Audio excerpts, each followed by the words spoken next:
So you want to go viral on TikTok, eh? No, seriously, going viral on TikTok in 2022 is absolutely nothing like going viral in 2020. 2020 was a gold mine, a dream. We were going viral left, right, middle, center every single day. Literally, I started with no followers on the platform. My first video I ever posted was of me and my husband doing a silly little dance, and I think it got like 800 views.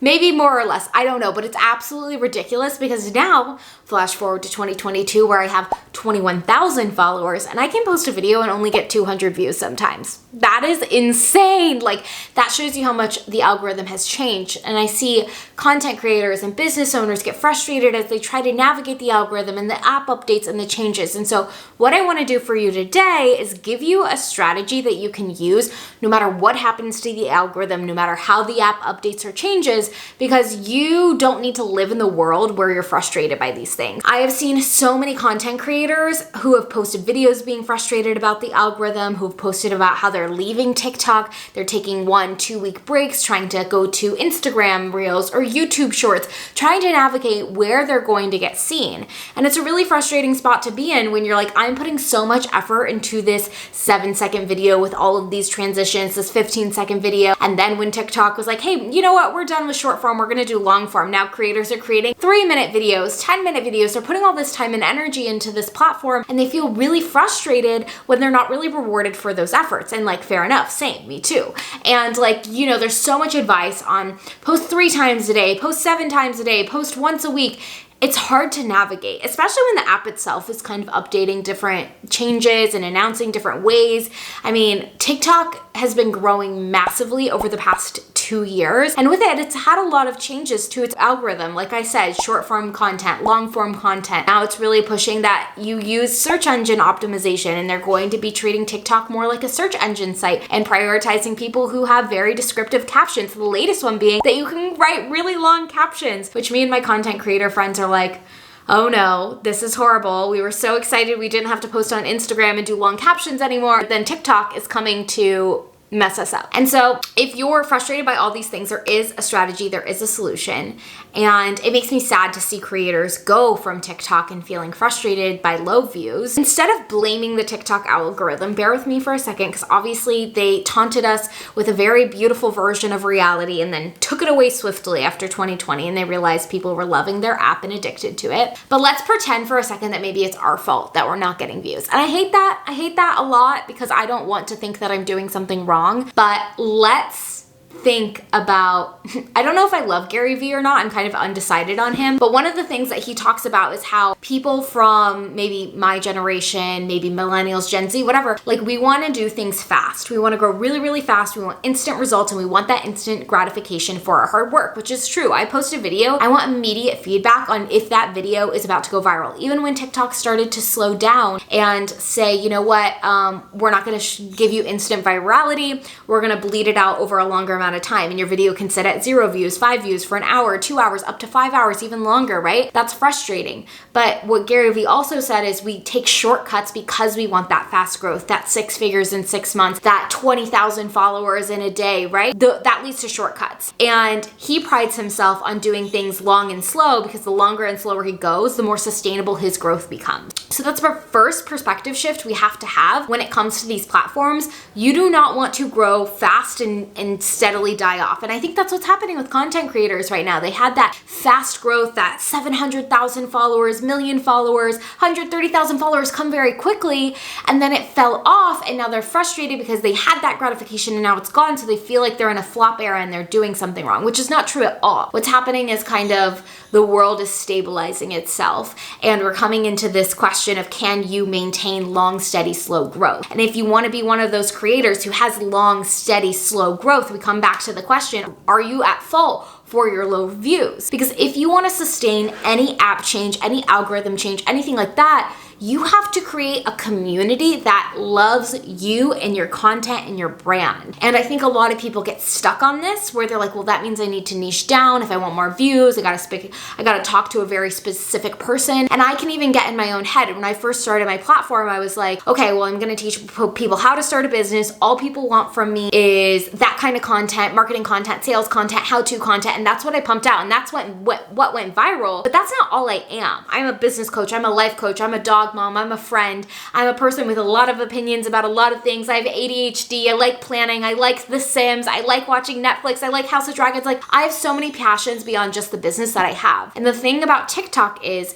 it rewards you for being a whole person and not for just being a silo of yourself. And yes, people with niches will grow, and there's like ADHD content creators who will grow for just that. There's business owners who teach business stuff who will grow for just that. But if you're running into frustration and low views, you have to come back and ask yourself, did you build a community? And if you're like, I tried to build a community around this one topic and it didn't work, then we have to come back and ask, well, is that the community you actually wanted to build? Because for me and my clients, a lot of times what we've been realizing is the first community that we built wasn't around all of those passions. The first community we built was either by accident from a viral video or around a topic that we're really not passionate talking about anymore. So it can be frustrating to think, oh shoot, now I have to start over. I have to pivot, I have to rebrand. But I think this gives us a lot of permission. If you're in a spot where you have low views right now on TikTok and you're frustrated, this is your opportunity to finally create content for yourself, about yourself, with all your passions, interests, hobbies, all the things, right? I love business. I'm gonna talk about business all day long. I'm gonna talk about marketing strategies. I'm gonna talk about sales.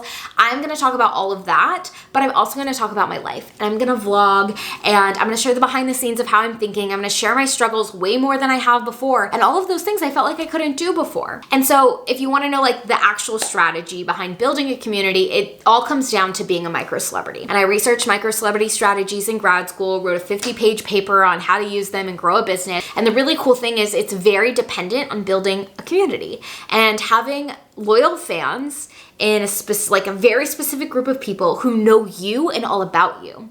And so if you're someone who has low views right now, it's easy to blame it on the algorithm, but maybe what we actually need to do is think about, have I built a reason for people to want to come to find me? Because if I think about my favorite content creators, if the algorithm isn't pushing them out to me, I will literally go see what their latest video is. And we have to think about not just TikTok, but on other platforms. This is very specific for me for YouTube. I have like 5 creators that I love watching on YouTube. They're my go-to creators. I have them like in my mind. I know like, oh, I watch this creator when I eat lunch. I watch this creator when I get ready. The Sims builds are 10 out of 10 what I'm watching to go to sleep. Oh my God, so relaxing. And so how can we mimic that where people are actively seeking creators even if they're not being promoted on the algorithm on your own TikTok strategy? And the answer is using micro celebrity strategies. It's using these different strategies to build a loyal fan base around your personality, around your shared values with that community. And if you stop thinking, how do I beat the algorithm? How do I have the best hook in the first 3 seconds? How do I have the best niche? If you stop thinking those questions, you can start asking the right one, which is, how do I show myself online? What are my values? What connects me with people? For so long, even myself, I was like, I have to create a niche around a specific community. And I was like, but I don't want to be known in the business community as a business guru. Like, I really don't care for that. And I have ADHD, but I don't want to really be known as an ADHD content creator. And I'm like spinning and spinning and circling and circling. You don't have to do that. You can be known as you. You can be known as the only you that you are. I will be the only Ashley Milky online until I figure out how to change my name, because I don't think Ashley Milky is catchy enough. It's my name and I love it. And I've been thinking about changing my name to Ashley Ransell, which is my husband's last name. And I don't know. You let me know in the comments. Should I change my name to be something more memorable? Because Milky is hard to spell and I don't think it's memorable enough for people to find me on the internet. But that's a side tangent that's brought to you by ADHD today. Now that sponsor is gone. Think about how you can build a community. Start asking the right questions. How do I show up as myself online? How do I become memorable? And I don't want you to think too hard about this. Don't obsess over, how do I be memorable? How do I make this post memorable? How do I make people want to come find me? It's not about that. It is quite literally, the more you show up as your authentic self, the more you can show who you truly are online, the more you will connect with people who enjoy you for all of those things. The good, the bad, the ugly, the vulnerable. If you look at the best creators, that's what they're doing, unless they're being like highly offensive, which that works for some people too. So don't let the algorithm get you down. Do not let low views get you down.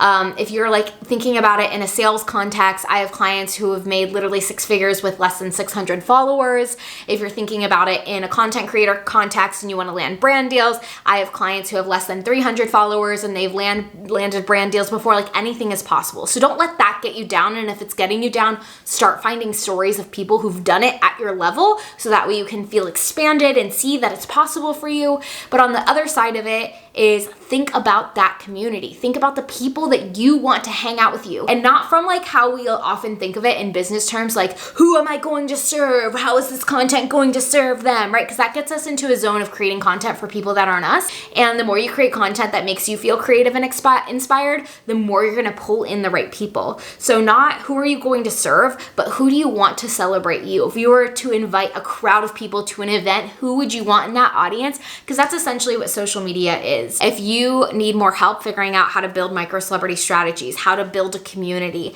how to grow your audience online, check out the description down below, because I have literally so many resources. I have an entire course on micro celebrity strategies. I have freebies that you can download. At the very least, get on my email list. I drop tips there every single week. And if you want to figure out more about how to work with me one-on-one so I can be inside your business helping you create these strategies, click the application below. All right, that's it for me. I'll see you guys next time.